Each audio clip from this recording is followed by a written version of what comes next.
ادع إلى سبيل ربك بالحكمة. السلام علیکم ورحمۃ اللہ وبرکاتہ. الحمد للہ وحدہ والصلاة والسلام علی من لا نبی بعدہ.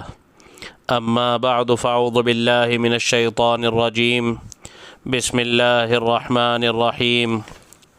سبحان الذي أسرى بعبده ليلا من المسجد الحرام إلى المسجد الأقصى الذي باركنا حوله لنريه من آياتنا إنه هو السميع البصير. صدق الله مولانا العظيم.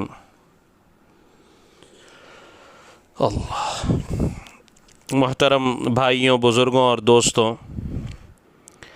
مسجد اقصی، فلسطین، بیت المقدس، یروشلم، قبلہ اول، ارض شام اور ان جیسے الفاظ اب کثرت سے ہمارے کانوں میں پڑ رہے ہیں،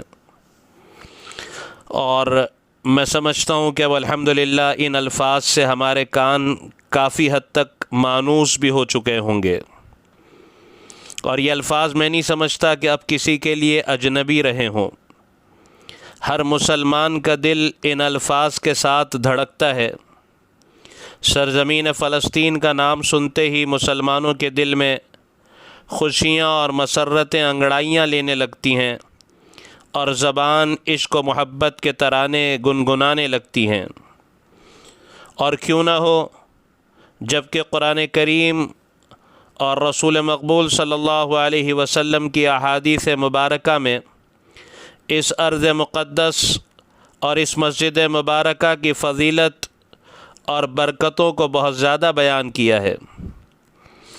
ہم نے پچھلی مجلس میں، گزشتہ قسط میں تفصیلاً آپ کی خدمت میں اس ارض مقدس، ارض شام اور بیت المقدس کی فضیلت اور برکتوں کو ہم نے تفصیلاً آپ کی خدمت میں عرض کیا تھا. اگر کسی نے وہ ہماری پہلی قسط نہ سنی ہو تو وہ ضرور سنیں، تاکہ اندازہ ہو کہ قرآن کریم اور احادیث مبارکہ میں اس خطے کی اور اس مسجد مبارکہ کی کس قدر فضیلت مذکور ہے. اللہ اکبر. یہ سارا کا سارا ارض شام ہماری مقدسات میں شامل ہے. یہ وہ مبارک سرزمین ہے جہاں کثیر تعداد میں انبیاء کرام علیہم الصلاۃ والتسلیمات مدفون ہیں. یہ شہداء اور صلحاء کی بڑی تعداد کا مسکن ہے. ہماری سیریز کے شروع کرنے کا سب سے اولین مقصد لوگوں کو اور خصوصاً نوجوان نئی نسل کے دلوں میں قبلہ اول کی اہمیت کو پیدا کرنا ہے، اور اس نوجوان نئی نسل کو خصوصاً اور تمام لوگوں کو اس ارض مقدس کے فضائل اور اس کی تاریخ سے واقف کرانا ہے. یہ ہماری بڑی بدقسمتی ہے کہ ہم ساری دنیا کی معلومات کو اپنے دلوں میں رکھتے ہیں اور ہر چیز کی معلومات سے ہم باخبر رہتے ہیں، لیکن یہ وہ مبارک سرزمین ارض مقدس جو انبیاء علیہم الصلاۃ والسلام کی سرزمین رہی، اگر کوئی اس کی تاریخ ہمیں پوچھے تو ہم اس کی تاریخ سے بے خبر ہیں. تو اس سیریز کے شروع کرنے کا منشا تمام لوگوں میں، لیکن خصوصاً ہماری نوجوان نئی نسل کے دلوں میں اس قبلہ اول کی اہمیت کو پیدا کرنا اور اس سرزمین اور اس مسجد کے فضائل اور تاریخ سے انہیں واقف کرنا، یہ ہمارے اولین مقاصد میں ہے، تاکہ یہ امت اپنی استطاعت بھر اس قبلہ اول کی بازیابی کی کوشش کرے. اللہ تبارک و تعالی عافیت کے ساتھ ہم سبوں کو اس کی خدمت کے لیے قبول فرمائے. سچی بات یہ ہے کہ قدرت کی نگاہ جن افراد پر پڑ جاتی ہے، وہ منتخب بندے دنیا میں سب سے اونچے مقام کو حاصل کر لیتے ہیں. اسی طرح قدرت کی نگاہ جن زمینوں پر پڑ جاتی ہے، وہ زمینیں اور وہ زمین کے ٹکڑے بھی رشک ارض و سما بن جاتے ہیں. یعنی آسمان و زمین کے دوسرے حصے ان زمین کے ٹکڑوں پر رشک کرتے ہیں. جو زمین کے ٹکڑے تجلیات الہیہ کے لیے منتخب ہو جاتے ہیں، وہ واقعی قابل رشک ہو جاتے ہیں. حرمین شریفین یعنی مکہ المکرمہ اور مدینہ الرسول مدینہ المنورہ کے بعد جس سرزمین کو سب سے زیادہ بابرکت اور سب سے زیادہ فضیلت کا شرف حاصل ہے وہ بلا شبہ فلسطین کی سرزمین ہے۔ اللہ تبارک و تعالی نے اس پورے خطے کو جمال ظاہری اور جمال باطنی سے آراستہ کیا ہے۔ اسے ظاہری جمال بھی عطا فرمایا ہے اور اسے باطنی جمال بھی عطا فرمایا ہے۔ نیل و فرات کے درمیان واقع یہ جنت نظیر خطہ ہمیشہ کے لیے ارض مقدسہ کہلایا۔ اوہو، یہ کون سی سرزمین ہے، کون سی ارض مقدس؟ ہاں یہ وہی ارض مقدس ہے جہاں حضرت اسماعیل اور حضرت اسحاق علیہم السلام پیدا ہوئے۔ ہاں یہ وہی سرزمین ہے جہاں پر حضرت یعقوب علیہ السلام اور ان کی آل اولاد پروان چڑھی۔ یہ کون سا مبارک چمن ہے؟ ہاں یہ وہی مبارک چمن ہے جس میں حضرت یحییٰ اور حضرت عیسیٰ علیہ السلام نے آنکھیں کھولی۔ ہاں یہی وہ مبارک سرزمین ہے جہاں حضرت داؤد اور حضرت سلیمان علیہ السلام کی سلطنتیں قائم ہوئی۔ یہاں کی فضائیں انفاس رسالت سے ہمیشہ مہکتی رہی ہیں۔ یہاں کے ذرات انوار نبوت سے چمکتے اور دمکتے رہے ہیں۔ یہاں کے ذرے ذرے کو نبوت کا نور حاصل ہے۔ یہ بھی ایک عجیب بڑی بات ہے کہ ابو الانبیاء حضرت ابراہیم علیہ السلام یہ اللہ کے وہ مبارک خلیل ہیں، یہ اللہ کے وہ مبارک بندے ہیں کہ حضرت سیدنا ابراہیم علیہ السلام کے مبارک قدم جہاں جہاں پڑھے وہ پورا کا پورا خطہ انوار الہی سے جگمگا اٹھا۔ حضرت ابراہیم علیہ السلام کے قدم حجاز میں پڑے تو حجاز اللہ تبارک و تعالی کے نور سے انوار الہی سے جگمگا اٹھا۔ آپ کے قدم شام میں پڑے تو شام انوار الہی سے جگمگا اٹھا۔ آپ کے قدم مصر میں پڑے تو مصر انوار الہی سے جگمگا اٹھا۔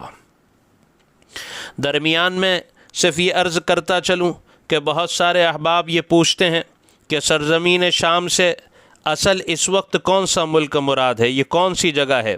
تو جواباً صرف اتنا عرض ہے کہ شام اس وقت 5 حصوں میں منقسم ہے، بلکہ یوں کہہ لیجئے کہ 5 ملکوں پر مشتمل ہے۔ اردن جسے ہم لوگ جارڈن کہتے ہیں، اسی طرح لبنان، پھر اسی طرح شام جسے سیریا یا عربی میں سوریہ بھی کہتے ہیں، اور پھر اسرائیل جسے ہم لوگ اسرائیل کہتے ہیں، اور پھر آزاد فلسطین۔ احادیث مبارکہ میں جب شام کا جو ذکر آتا ہے، دراصل آج وہ 5 حصوں پر یا 5 ملکوں پر تقسیم ہے، منقسم ہے۔ اردن، لبنان، شام، اسرائیل اور فلسطین، یہ سارا مل کر اس زمانے کا شام تھا۔ دوسری جنگ عظیم کے بعد اس کے 5 ٹکڑے ہو گئے۔ 1967 میں 1967 میں اسرائیل نے بیت المقدس پر قبضہ کر لیا، جب سے آج تک یہ ارض مقدس انہی کے ناپاک قبضے میں ہے۔ بین الاقوامی قوانین کی وجہ سے مسجد اقصیٰ میں مسلمان کسی حد تک عبادت کر لیتے ہیں۔ بات آئی تو صرف چلتے چلتے اتنا ہی ذکر کرتا چلوں کہ یہ سرزمین ارض مقدس ہے، اور ان غاضب یہودیوں کے بارے میں ارادہ خداوندی یہ ہے کہ ان کو پاکیزگی کبھی عطا نہیں کی جائے گی۔ اللہ تبارک و تعالی فرماتے ہیں اولئک الذین لم یرد اللہ ان یطہر قلوبہم، اولئک الذین لم یرد اللہ ان یطہر قلوبہم، یہ وہ لوگ ہیں جن کے بارے میں اللہ نے یہ نہیں چاہا کہ ان کے دلوں کو پاک و صاف کرے۔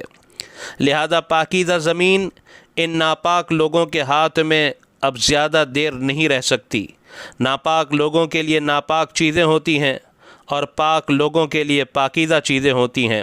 الخبیثات للخبیثین والخبیثون للخبیثات والطیبات للطیبین والطیبون للطیبات۔ قرآن کریم کہتا ہے ناپاک چیزیں ناپاک لوگوں کے لیے ہے، اور ناپاک لوگ ناپاک چیزوں کے لیے ہے۔ پاک چیزیں پاک لوگوں کے لیے ہیں اور پاک لوگ پاک چیزوں کے لیے ہے۔ لہذا یہ مبارک و پاکیزہ زمین ان ناپاک لوگوں کے ہاتھ میں دیر تک نہیں رہ سکتی۔ بہرحال معزز سامعین کرام، جیسے کہ ہم پچھلی نشست میں اچھی طرح یہ بات سمجھ چکے ہیں کہ یہ سرزمین شام انبیاء کرام علیہم السلام کی بعثت کا سب سے بڑا مرکز رہی ہے۔ یہی وجہ ہے کہ اس سرزمین سے مسلمانوں کا رشتہ نہایت گہرا اور ایمان افروز تاریخ کے ساتھ وابستہ رہا ہے۔ فلسطین کی مقدس سرزمین اہل ایمان کے لیے شروع ہی سے عقیدتوں اور محبتوں کی مرکز رہی ہے۔ ہر دور میں مسلمانوں نے اسے اپنی جان سے زیادہ اہمیت دی ہے اور اس کے تحفظ کے لیے ہر طرح کی قربانیوں کو پیش کیا ہے، اور آج تک اس سرزمین کے تقدس اور مسجد اقصیٰ کی حفاظت و بازیابی کے لیے بے چوں و چرا ہر طرح کی قربانی کو پیش کرنے وہ تیار رہتے ہیں۔ معزز سامعین کرام، مسند احمد کی حدیث ہے کہ رسول مقبول صلی اللہ علیہ وسلم نے ارشاد فرمایا کہ دجال ساری زمین میں پھرے گا مگر 4 مسجدوں تک اس کی رسائی نہیں ہوگی: مسجد حرام، مسجد نبوی، مسجد اقصیٰ اور مسجد طور۔ تفسیر قرطبی میں منقول ہے کہ حضرت رسول مقبول صلی اللہ علیہ وسلم نے ارشاد فرمایا کہ یہ گھر دنیا کے سب گھروں میں ایک ممتاز عظمت کا حامل ہے، جس کو اللہ تبارک و تعالی نے حضرت سلیمان بن داؤد علیہ السلام سے سونے، چاندی، جواہرات، یاقوت اور زمرد سے بنوایا تھا۔ جب حضرت سلیمان علیہ السلام نے اس کی تعمیر شروع فرمائی تو اللہ تعالیٰ نے جنات کو ان کے تابع فرما دیا۔ قرطبی ہی کی روایت ہے کہ حضرت معاذ بن جبل رضی اللہ عنہ فرماتے ہیں کہ حضرت رسول کریم صلی اللہ علیہ وسلم نے ارشاد فرمایا کہ اللہ تعالیٰ ارشاد فرماتے ہیں، اے ملک شام، تو تمام شہروں میں میرا منتخب خطہ ہے اور میں تیری طرف اپنے منتخب بندوں کو بھیجوں گا۔ اللہ اکبر۔ حضرت سلیمان علیہ السلام نے جب اس مسجد کی تعمیر مکمل فرمائی تو حق تعالیٰ سے کچھ دعائیں فرمائیں، جن میں سے معروف 3 دعائیں تو وہ ہیں جو بندے نے پچھلی مجلس میں آپ کی خدمت میں عرض کر دی۔ البتہ امام قرطبی رحمۃ اللہ علیہ نے اس دعاؤں کے علاوہ بھی حضرت سلیمان علیہ السلام کی متعدد دعائیں نقل فرمائی ہیں کہ جب حضرت سلیمان علیہ السلام نے اس مسجد کی تعمیر مکمل فرما لی تو ان 3 دعاؤں کے علاوہ یہ دعا بھی بطور خاص فرمائی کہ اے میرے رب، جو بیمار شخص اس مسجد میں داخل ہو جائے تو اسے شفا عطا فرما، جو فقیر اس میں داخل ہو جائے تو اسے غنی فرما دے، جو شخص اس مسجد میں داخل ہو جائے اور جب تک اس مسجد میں رہے آپ اپنی نظر رحمت اس پر برقرار رکھیں۔ سبحان اللہ، کیسی پیاری پیاری دعائیں اللہ کے نبی حضرت سلیمان علیہ السلام نے اللہ تعالیٰ سے اس مسجد بیت المقدس کے لیے، اس مسجد اقصیٰ کے لیے فرمائی۔ کس قدر خوش قسمت ہوتے ہیں وہ مسلمان جنہیں اللہ تبارک و تعالی اس ارض مقدس پر پہنچاتا ہے اور وہ اس مسجد میں داخل ہو کر اپنی جبین کو رب کریم کے سامنے ٹیکتے ہیں اور سربسجود ہو جاتے ہیں، اور اس مبارک مسجد کی عبادتوں کی انہیں سعادت حاصل ہوتی ہے اور وہ رب کریم سے خصوصی فضیلتوں کو حاصل کرتے ہیں۔